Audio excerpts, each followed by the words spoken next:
Boa noite a todos, sejam todos bem-vindos.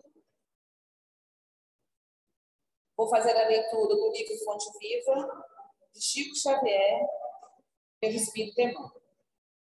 É a lição 141, Renova-te sempre. Ainda que o nosso homem exterior se corrompa, o interior, contudo, se renova dia a dia. Paulo 2 Coríntios, capítulo 4, versículo 16. Cada dia tem a sua lição.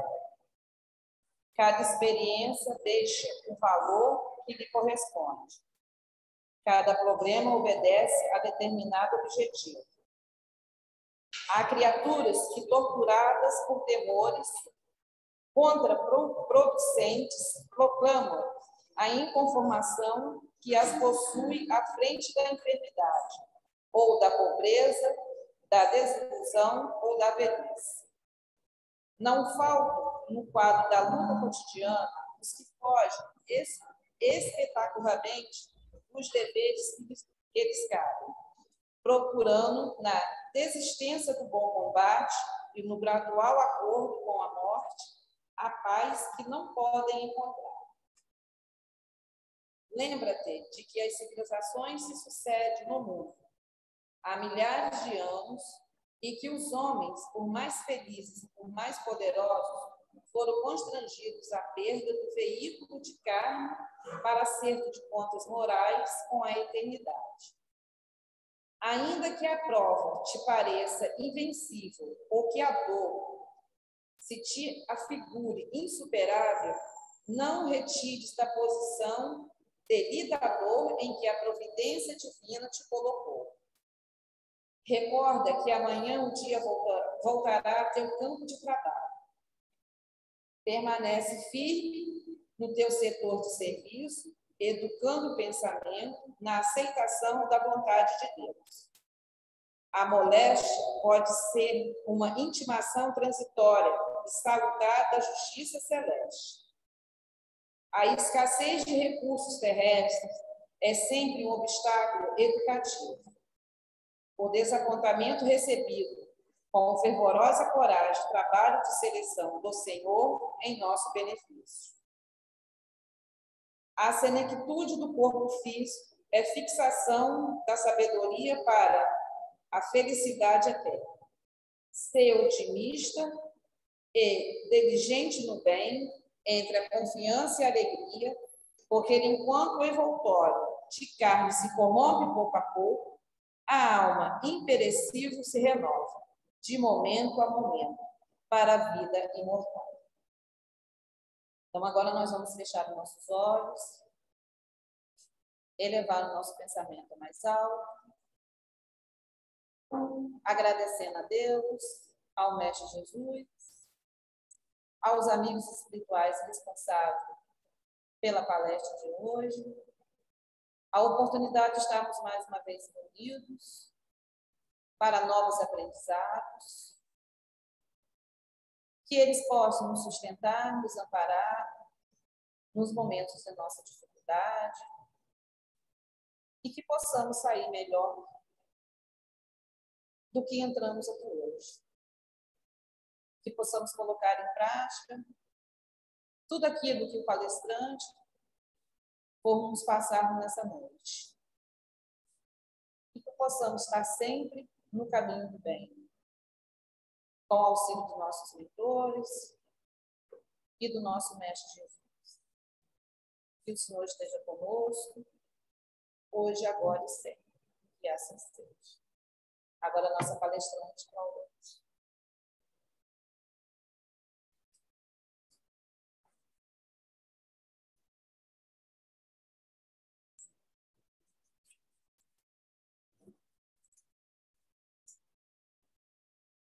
Boa noite a todos. Que alegria de estar de retorno a esse lugar que há 6 meses não pude voltar, né? Então, é uma tarefa muito querida do meu coração, onde eu me sinto sempre com uma oportunidade bastante grande de aproveitamento, né? A gente sabe o quanto a gente estudar para poder falar acerca de alguma coisa fala mais alto, né, na nós próprios. Bom, vamos lá então buscar aproveitar o nosso encontro. No nosso mês de maio, nós estamos trabalhando a questão da confiança de Deus em nós, enquanto guardiães, né, dos seus filhos, né? Ele nos entrega os seus filhos para que a gente possa ajudá-los, principalmente na fase inicial da reencarnação, para que eles sejam bem-sucedidos, né, nessa nova jornada. E esse é o nosso objetivo, né, poder refletir acerca dessa oportunidade, desse papel dos genitores na reencarnação, ajudando esses espíritos a se aperfeiçoarem, aprendendo sobre o amor ao próximo, enfim. E, na verdade, a gente sabe o quanto é mútuo esse aprendizado, né? O quanto é mútuo. A gente fica investido desse lugar, mas é mútuo, né? O aprendizado é mútuo. Então, acho que o primeiro ponto a gente destacar é que somos todos filhos de Deus. Pais e filhos na encarnação, somos irmãos de caminhada, né? Somos irmãos de caminhada. E é essa a nossa relação efetiva. A relação de pais e filhos é uma relação temporária, situacional, que precisa ser considerada desse lugar, porque isso investe de algumas possibilidades, né? Mas essa não é a coisa em si. Bom, e a minha parte, né? A parte que me coube, né? A partezinha da epígrafe que está em destaque para mim, é tal a missão que vos está confiada. Então, o que a gente vai refletir hoje, né, é sobre missão, sobre dever, sobre perfeição, enfim, esse é o nosso, é o foco, né, da nossa conversa de hoje, que tem por tema, por título, que fizestes do filho confiado à vossa guarda. Pergunta, né? Gente, quando eu li essa pergunta, quando eu recebi o e-mail, eu falei, misericórdia, como assim? É preciso prestar conta de uma oportunidade tão grande, né? E é preciso que a gente vá refletindo um pouco sobre isso, né? Então, vamos lá. A gente vai começar com o livro Missionários da Luz, quando, nessa passagem, André está visitando um lugar onde se preparam as reencarnações. Ele vai colaborar junto com Alexandre, que é o amigo espiritual, o mentor que ele está acompanhando, e ele vai acompanhar a famosa reencarnação de Segismundo, que todos já ouvimos falar de alguma forma, né? Mas, nesse momento, então, lá estão várias pessoas tendo os seus próprios projetos reencarnatórios, né? E alguns trabalhando na interseção de outros, os projetos reencarnatórios de outros. E a gente vai conhecer, então, rapidamente, Anacleta. Anacleta nos diz Manassés, que é o companheiro que está junto com André. Ele diz assim: trata-se de uma das nossas trabalhadoras mais corajosas. A senhora sorriu algo contrafeita por se ver focalizada na opinião franca do companheiro. Todavia, Manassés, com o otimismo que lhe era característico, prosseguiu. Imagine que voltará à esfera do globo em breves dias em tarefa de profunda abnegação por 4 entidades que há mais de 40 anos se debatem em regiões abismais das zonas inferiores. E Anacleta responde: não vejo nisso abnegação alguma. Cumprirei tão somente um dever. E ela continua: as mães que não completaram a obra de amor que o pai lhes confia junto dos filhos amados devem ser bastante fortes para recomeçarem os serviços imperfeitos. Esse o meu caso. Não se deve mencionar sacrifício onde existe apenas obrigação. E eu fiquei assim, muito, acho que identificada, né, com essa posição de Anacleta, quando ela fala de que se aqueles companheiros que ela tinha recebido a guarda, né, foram mal sucedidos na sua experiência, estavam em experiências dolorosas, ela se encontra implicada nisso, né? Então, ela não entende que aquilo era uma atitude de abnegação, aquilo era tão somente o cumprimento de uma obrigação. Ela precisava zelar por aqueles que lhes foram confiados, ainda que encarnação após encarnação, né? Então, já fica para aí essa possibilidade para nós. Certamente que a cada encarnação precisamos prestar contas de umas tantas coisas, mas muitas vezes algumas tarefas mais consideráveis, vamos colocar assim, de maior vulto, e certamente por implicações nossas mesmo, né, de outros tempos, não vamos poder concluir numa encarnação, né? A gente vai ter que seguir caminhando. E a gente pensa, né, quanto de oportunidade evolutiva é oferecida no exercício da paternidade, da maternidade. E ela fala, então, que não é mais do que uma obrigação, não é mais do que um dever. E a gente vai, então, olhar um pouco o que é dever segundo, né, o Evangelho, segundo o Espiritismo. E nas Instruções dos Espíritos, no capítulo 17, Sede Perfeitos, na palavra de Lázaro, ele vem nos dizer o seguinte: o dever é a obrigação moral da criatura para consigo mesma primeiro e em seguida para com os outros. O dever é a lei da vida. E segue dizendo: não tem testemunhas as suas vitórias e não estão sujeitas à repressão suas derrotas. O dever íntimo do homem fica entregue ao seu livre-arbítrio. O aguilhão da consciência, guardião da probidade interior. Então, na encarnação, quem é capaz de dizer se eu estou no cumprimento do meu dever ou não, senão apenas a minha própria consciência e o meu contato com o Pai Maior, né? Ninguém pode dizer, ninguém tem como afirmar, nem que sim e nem que não. E ele conclui assim: o dever é o resumo prático de todas as especulações morais. É uma bravura da alma que enfrenta as angústias da luta. É austero e brando, pronto a dobrar-se às mais diversas complicações, conserva-se inflexível diante das suas tentações. O dever é o mais belo laurel da razão.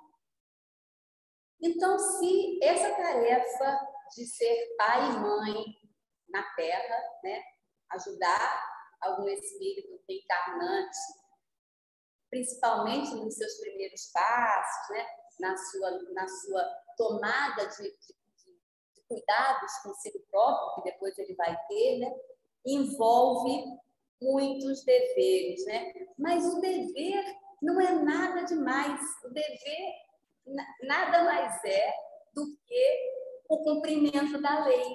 Nada mais é do que fazer o que precisa ser feito. Nada mais é do que cumprir aquilo a que nós próprios estamos propícios, né, para evoluir, para chegar à perfeição.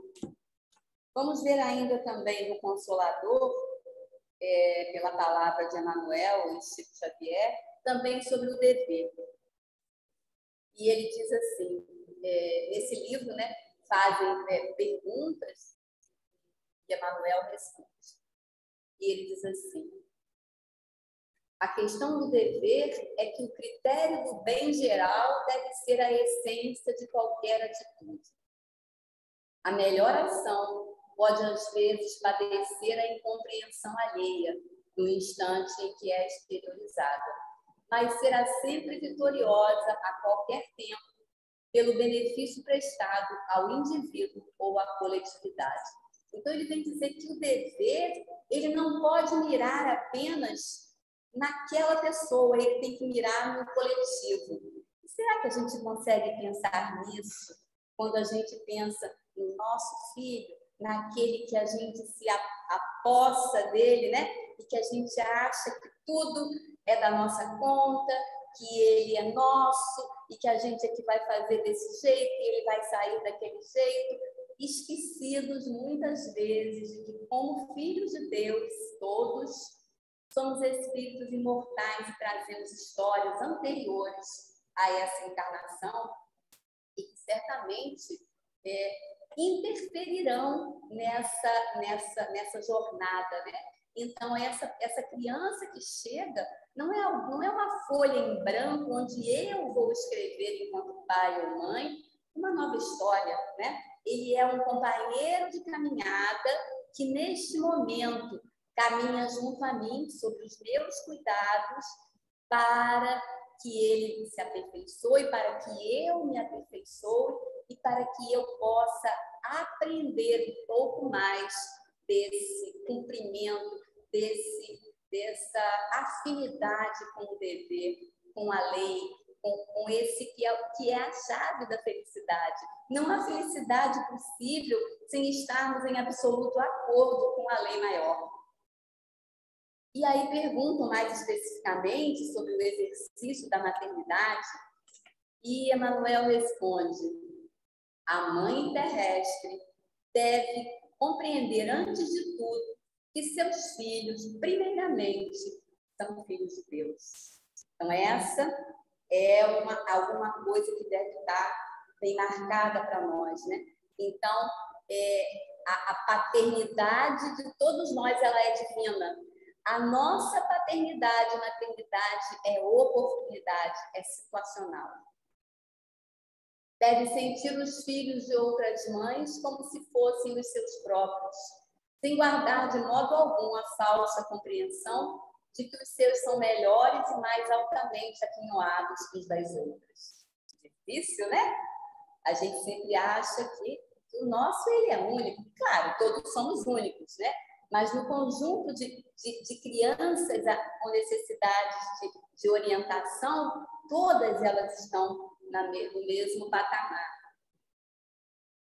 Ensinando-lhes que toda dor é respeitável, que todo trabalho edificante é divino e que todo desperdício é falta grave.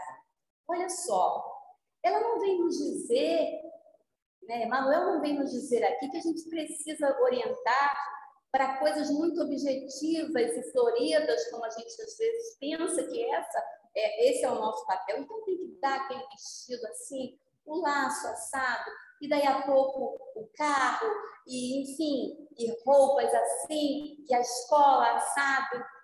Ele vem nos dizer que a gente precisa orientar sobre a dor, sobre o trabalho e sobre o desperdício. Por que será? Porque essa é a marca que todos trazemos, né? O nosso passado, que inclui as nossas crianças, é uma construção, o presente hoje nos mostra uma construção anterior que não tem outro resultado possível que não dor. Não dor paralisante, mas dor evolutiva, dor de caminhada. Não tem outra possibilidade que não a do trabalho. E que é preciso que a gente não seja pródigo dos recursos para que eles não nos faltem, ou seja, não é devido, não é um cumprimento do dever desperdiçar o que quer que seja. Então, olha que atenção que ele nos convoca a ter com as crianças. E aí, ele conclui dizendo que muitas vezes, né, com todo esse esforço, com todo esse empenho, o resultado não é o que se espera, né? Mas destaque, nós não sabemos de onde vem o espírito que a gente recebe como filho, né? Então, a gente não tem nem muito como avaliar se ele caminhou ou não, porque a gente não sabe qual a partida dele para essa encarnação. Mas, enfim, avaliando a olhos materiais, muitas vezes a gente acha que aquele esforço não chegou, não aconteceu, que ele não assimilou essas coisas mais essenciais, enfim, e que fez escolhas que não há como dizer que não nos entristeça, né? Mas Emmanuel responde assim: para esses filhos rebeldes e incorrigíveis, é preciso aguardar a manifestação da providência divina, porque eles serão esclarecidos pela vida, né? Aquilo que a gente não foi capaz, ou porque a gente ainda não tinha competência para tal, vai receber a tarefa de novo como Anacleta, ou porque eles próprios não conseguiram ainda fazer o esforço devido ao aproveitamento, não importa, mas a providência divina não nos faltará, nem enquanto mães e nem enquanto filhos. E ele segue dizendo, lendo esse parágrafo, depois de esgotar todos os recursos a bem dos filhos e depois da prática sincera de todos os processos amorosos e enérgicos pela sua formação espiritual, sem êxito algum, é claro que o algum está na nossa visão limitada, né? É preciso que os pais estimem nesses filhos adultos, porque só vamos poder chegar a essa conclusão, né, de que não há mais o que efetivamente fazer, né, na parte material, né, de alguma orientação, de algum mesmo constrangimento, né, constrangimento no melhor sentido disso, quando eles estão adultos. E ele diz assim, é preciso que os pais estimem nesses filhos adultos que não lhes apreenderam a palavra e a exemplificação, os irmãos indiferentes ou endurecidos de sua alma, comparsas do passado delituoso, e que é necessário entregar a Deus de modo que sejam naturalmente trabalhados pelos processos tristes e violentos da educação do mundo. E certamente que isso também resultará em muito sofrimento, não apenas para o filho que não conseguiu apreender a exemplificação, tomar para si as orientações, mas também caberá a esses pais a sua cota de sofrimento e na certeza de que, não havendo injustiça, estamos todos no lugar devido e apropriado para o nosso aproveitamento. Pensar, né, que aquele filho que a gente não consegue conduzir por um lugar que aos nossos olhos parece melhor, que ele é um comparsa de um outro momento e que possivelmente ainda não é o tempo dele de fazer esse avanço como a gente gostaria, né? Mas que aquela semente que a gente plantou, ela certamente em algum tempo ela vai frutificar. Bom, a gente teve ainda na bibliografia o livro Depois da Morte, de Leon Denis, na parte que fala sobre julgamento. E aí, eu destaquei apenas uma partezinha quando ele diz assim: tomar um corpo carnal para combater, sofrer e resgatar o passado. Eu fiquei pensando, quem de nós pensa isso quando recebe um bebezinho, né?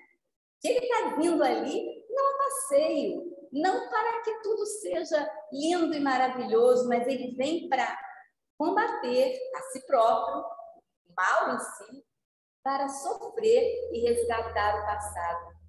É uma abertura de horizonte que chega, dói, né? Porque é um rasgar de um véu, porque a gente costuma querer colocar, né, a maternidade, a paternidade, num aspecto muito romântico, mas, na verdade, a doutrina espírita vem nos dizer que a gente precisa continuar romântico, sim, esperançoso e amoroso, mas dentro de uma visão de realidade, né? De uma visão otimista, mas frente a pés no chão, né?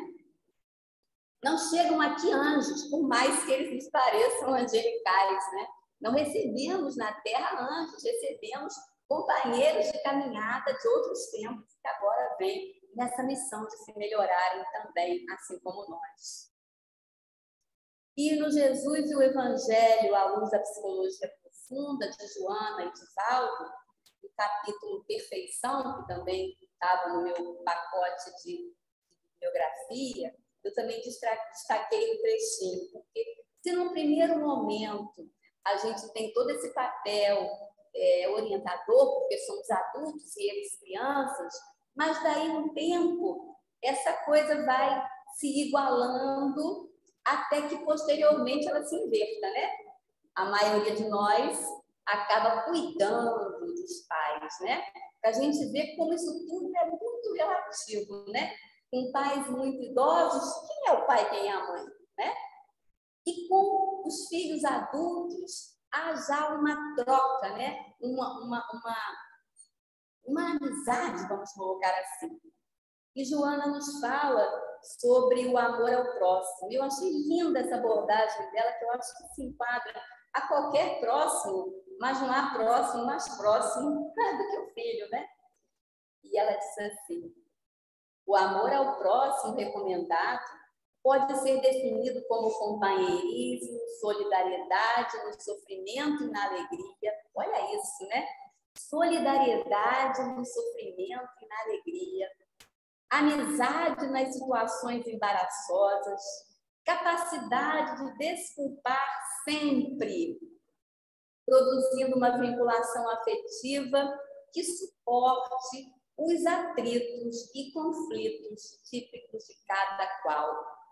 Ou seja, não há relação, por mais amorosa que ela seja, que ela não envolva conflitos, porque conflituados somos todos.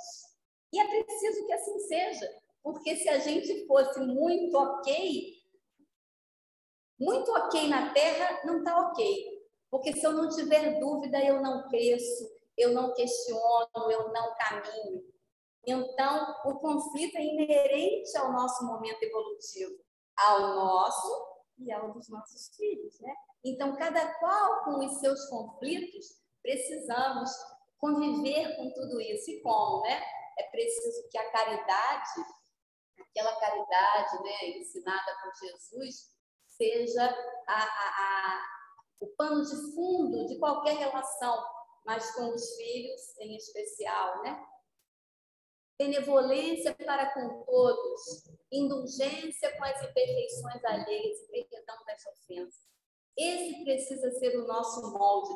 Essa é a bandeira da doutrina espírita, quando diz que fora da caridade não há salvação, é a caridade nesse lato senso, não a caridade no molde estrito, né, de dar alguma coisa, mas a caridade no comportamento, a caridade no lidar com o outro, né? E lidar com esse outro benevolentemente, indulgentemente e, por fim, se eu ainda me ofendi com alguma coisa, perdoa, porque daqui a pouco você precisa de perdão, né? Então, esse é todo o jeito, né, da gente estar pensando a nossa questão aí de pais e filhos. No Palavras de Vida Eterna, na lição 166, também, Emmanuel e Chico, Emmanuel comenta uma passagem de Jesus, escrita em Mateus 7, versículo 9, que pergunta assim: qual dentre vós é o homem que, se o filho lhe pede um pão, lhe dará uma pedra? E os comentários de Emmanuel são maravilhosos, né? Eu sou bastante fã. Mas a gente já fica pensando, né? Mas acho que a primeira coisa que a gente precisa... Claro que a gente vai dizer, não, claro. Se o filho pede pão, como é que vai dar uma pedra, né? Mas a gente precisa hoje pensar o que é pão, o que é pedra, né? De que ponto de vista eu estou avaliando? Porque muitas vezes aquilo que parece o pão, aquilo que parece o que agrada, aquilo que parece o que é o que o outro deseja e pede, é pedra. E muitas vezes aquilo que parece pedra que é doloroso, que é difícil, que é desafiador, é o verdadeiro pão que aquele espírito precisa. E Emmanuel diz assim: certamente que em lhe examinando essa ou aquela solicitação, considerará os imperativos de tempo, circunstância, necessidade ou lugar.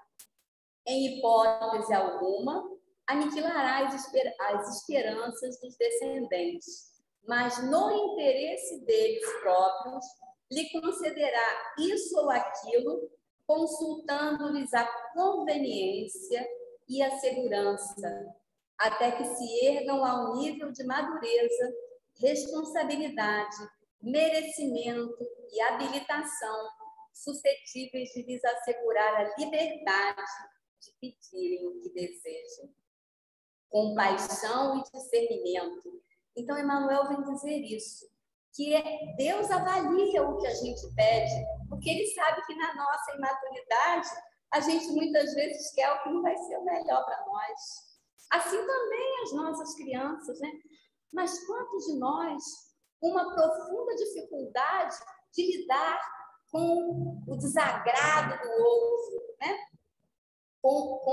Com a tristeza do outro frente a uma negativa de alguma coisa que a gente sabe que não vai ser bom para ele, né? E como sustentar isso? Com um coração amoroso, porém firme, né? É desafiador, né? E a gente, por falar em desafio, vamos agora pegar uma outra mãe extremamente inspiradora, né? Me inspirei lá em Anacleta, não é abnegação, é só dever. E agora vamos nos inspirar em Joana de Cusa. Então, Joana, como muitos já conhecemos, ela viveu ao tempo do Cristo e ela era casada com Cusa, né? Cusa era o nome do marido, ele era alguém importante na política do local, eles tinham uma situação material bastante boa, mas ela já era um espírito trabalhado, né? E já desejava outros alimentos. E quando ela sabe do Cristo, ela vai ao encontro do Cristo. E o seu marido era muito rude ainda, bastante desentendido das coisas mais espirituais, vamos colocar assim, e ela se queixa disso com o Cristo. E ele diz a ela que o melhor amor que ela podia dedicar a ele, Cristo, era ser fiel ali onde ela estava. Lá estava a missão dela. E que se ela não pudesse se relacionar com ele exatamente como marido, como alguém de troca, que ela cuidasse dele como um filho. Mas que era lá que ela devia permanecer. E ela diz que aquilo descortinou, né, caminhos novos para ela. E esse marido morre, ela fica viúva, perde toda a condição material e vai trabalhar cuidando de filhos de outras pessoas para dar pão aos seus filhos. E nessa condição, ela é convocada naquelas festas do circo, onde os cristãos eram queimados vivos ou entregues às feras para que a sociedade da época, né, se refestelasse, né, com aquele espetáculo, né? E eu fico pensando, né, o quanto hoje ainda gostamos de espetáculos que envolvem a dor alheia, né? Que envolvem, enfim, situações menos boas. Recentemente tivemos uma notícia aí de que alguém vendia vídeos na internet onde ele maltratava, né, fisicamente um doente mental e que as pessoas compravam para ver esses vídeos, né?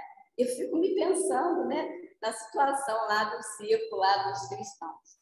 Mas voltando então a Joana, então ela, depois de um tempo, né, depois da partida do Cristo, ela também vai ser queimada no circo do martírio. com o seu filho.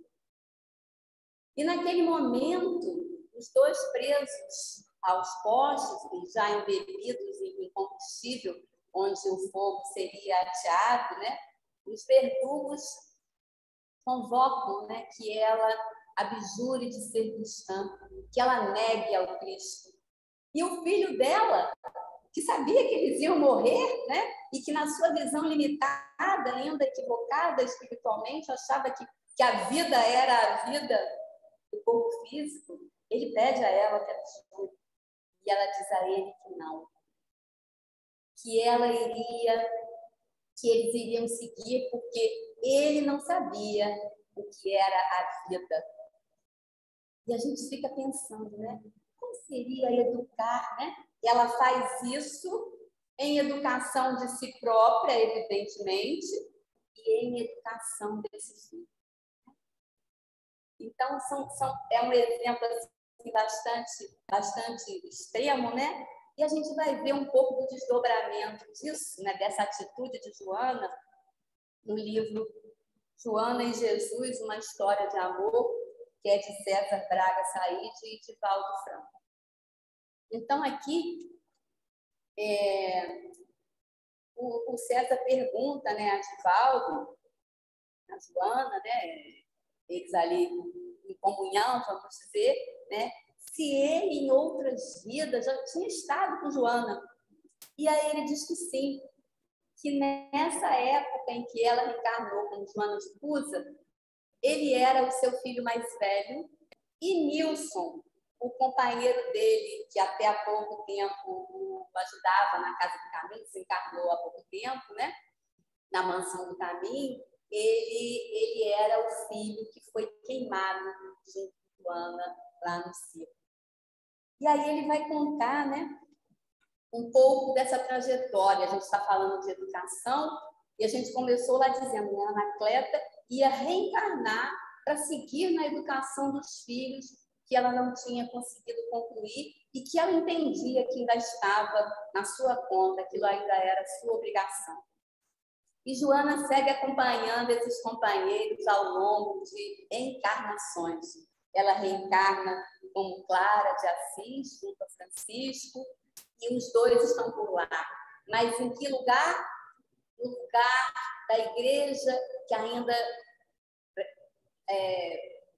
prioriza os aspectos materiais, as riquezas, né?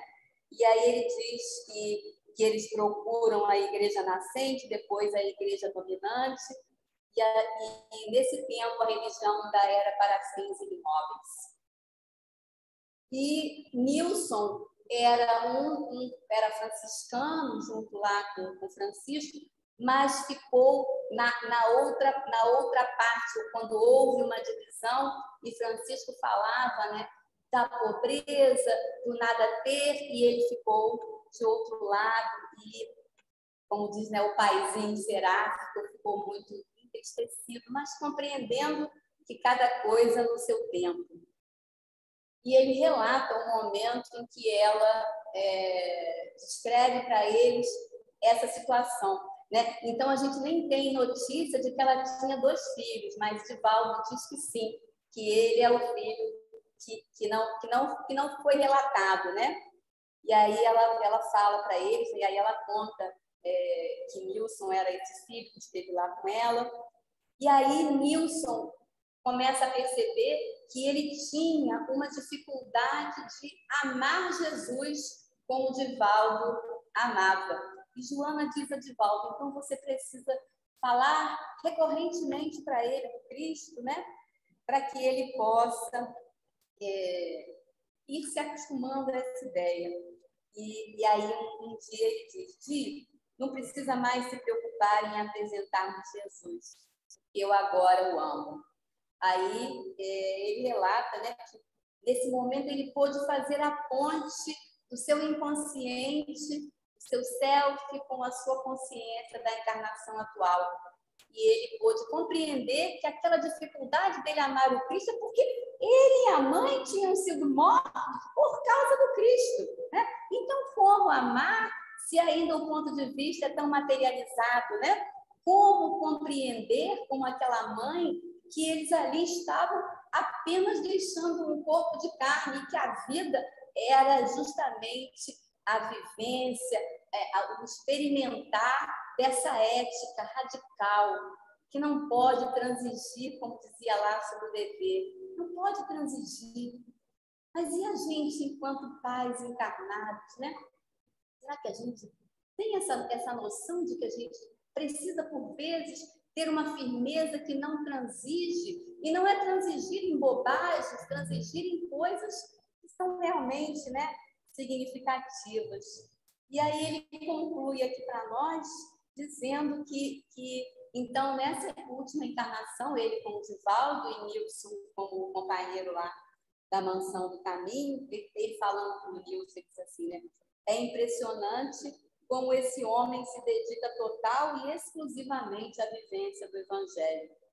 Quando jovem, foi atraente, com um corpo de Adonis, uma pessoa fascinante, mas teve a coragem de renunciar a todos os prazeres físicos com alegria, sem conflitos, sem recalques, a fim de criar os filhos dos outros.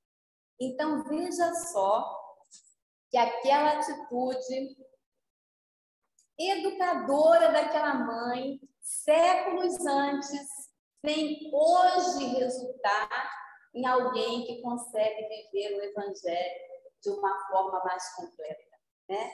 Então, como é que a gente pode estar pensando nisso, né? Que talvez como espíritos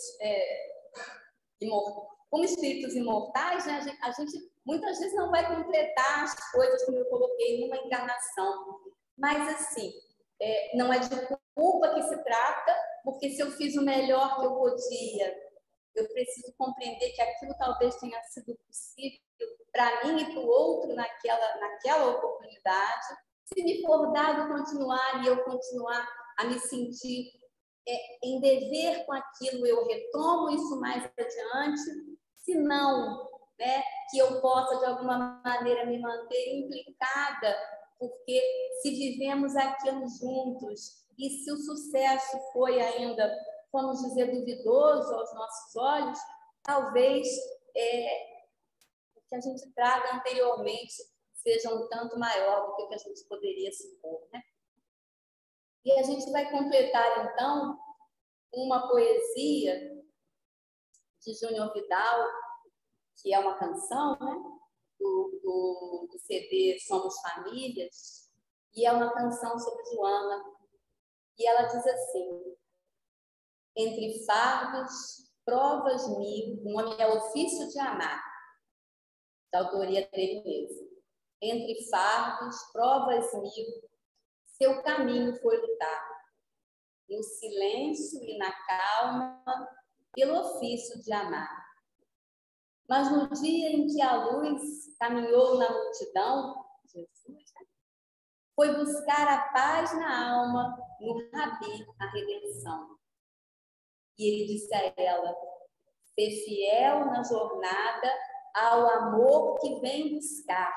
Olha só, ela foi ao Cristo buscar um amor que ela achava que precisava receber. E ele diz a ela que ela precisava ser fiel na jornada ao amor que ela vinha buscar. Ela precisava em si encontrar o amor que ela vinha buscar, porque todos temos. Mesmo que a seu lado haja dor e injustiças no lar. Vê mais tarde surgir nova vida em clamor e provação, onde o ontem prepara o momento do amor em comunhão. E aí tem um pedaço que diz assim: que mulher é essa que se nega a dizer, educando o próprio filho que implora por viver, onde o escárnio lhe incita a abjura de ser cristã, onde a chama bendita lhe forja na grandeza o perdão. E quando recusa, Joana de Cusa escolhe o caminho pode amar. Quando a marca do amor é exemplo, que o tempo não pode apagar. Vem, Joana, vem ser chama, do outro lado esperam por ti. Vem, Joana, vem ser chama, ele espera por ti. Então, que a gente possa, assim, se empenhar nessa oportunidade, como pais, como filhos, compreendendo um pouco mais amplamente que somos espíritos imortais, em caminhada evolutiva, uma perfeição que a todos nos aguarda, e que é preciso, né, muitas vezes, avaliar o que é pão, o que é pedra, o que é lícito, o que não é, o que transigir, o que se colocar mais firmemente, na certeza, né, que a marca do amor é exemplo que o tempo não pode apagar. Ou seja, se colocarmos nessa missão, presença, esforço, amor, desejo de acertar, certamente a gente vai marcar esse outro. Talvez não agora, mas mais adiante, né? E o nosso caminho de todos é nos educarmos. Que Jesus nos abençoe e obrigada pela oportunidade. Pode vir, Cris.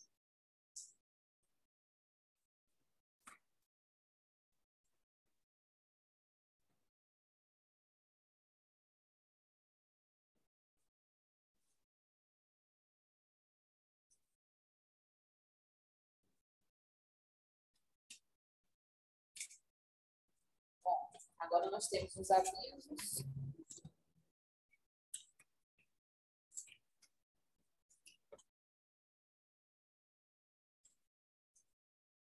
Temos aqui um aviso sobre o bazar, né? Que continua online até o final de maio. Mas também temos o nosso desapego aqui, né, de roupas, que vai ser toda quinta e todo domingo, né, deste mês. Né? E contamos, né, com a colaboração de todos. Vamos também avisar sobre a nossa água frutificada, né? Antigamente, né, ficava ali na mesa, mas no momento agora, né, não é possível, mas cada um pode trazer a sua garrafa, né, ficando cada um com ela, na bolsa ou na mão, e ela vai ser frutificada do mesmo jeito. Né? Agradecer, Claudete, pelas belas palavras, né, e possamos, né, nós pais, saber realmente, né, ter esse discernimento do que é pedra e do que é pó. Né? Agora nós vamos para o nosso passe. Peço aos médios passistas, né, que se levante. E a prece vai ser feita, né, enquanto os médios passistas vão impor suas notas.